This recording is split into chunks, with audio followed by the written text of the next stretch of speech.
It is the 70th anniversary of the Juilliard Quartet, and that's a very big deal. I think the quartet has become known and respected for taking old works and making them seem new, and taking new works and treating them with the respect of an old, revered masterpiece. There is a continuity. It isn't that we had the past and now we've got the future.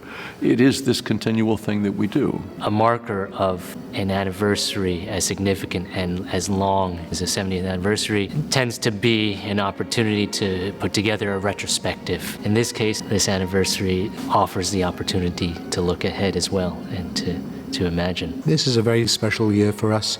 We have a new cellist after, I guess, 42 years of Joel Krosnick's work with the quartet. I grew up here in New York listening to this quartet, going to as many concerts as I could, and it just, the idea of being a part of it now, it's quite wonderful and thrilling.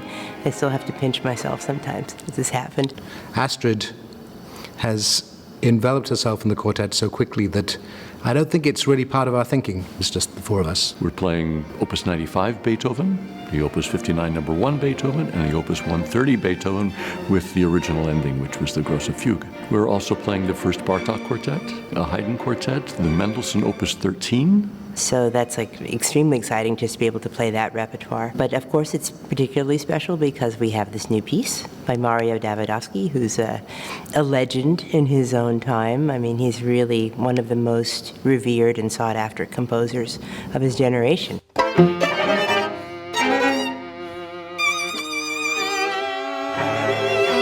We were very fortunate in this case that Mario, living in New York City, was quite available to work with us as much as we wanted him involved. To me, the big thing that we gain from working with Mario is that we get a picture into the landscape of his mind, and it is fascinating. It's written mezzo forte, so somehow the aggregate of the three instruments should sound like one weird string instrument. Like almost when you play it, try to hear the other person and not to be above it, kind of. He talks about the surfaces of music and how, when working with electronic music, you could actually set up a sound which is noticeably well in the background and then have things at different surfaces closer and further from the audience. He has the quartet mimicking or referencing some of the more electronic sounds. That was very interesting for us to know. Okay, that's what you're after. Now, with a composer who's alive, we get to look inside their minds and try to become clearer for ourselves what that composer was thinking. And we get that firsthand information.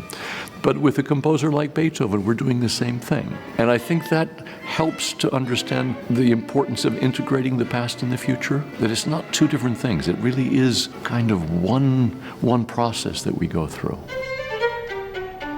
To the extent that we possibly can, amongst our touring, amongst our teaching of our instruments, we try to put a great deal into coaching chamber music. The process of teaching and being able to distill and communicate what it is that the way that we think just makes it that much clearer for ourselves. The students themselves are incredibly skilled, incredibly devoted. It's a very stimulating environment in which to be a teacher.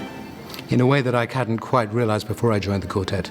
It's a very deep relationship between Juilliard quartet and school. I mean, I knew it was based here, but the more one gets involved in the quartet, the more aware one is of the tremendous support, really providing a home for the quartet and using the quartet almost as a way of getting out into the world.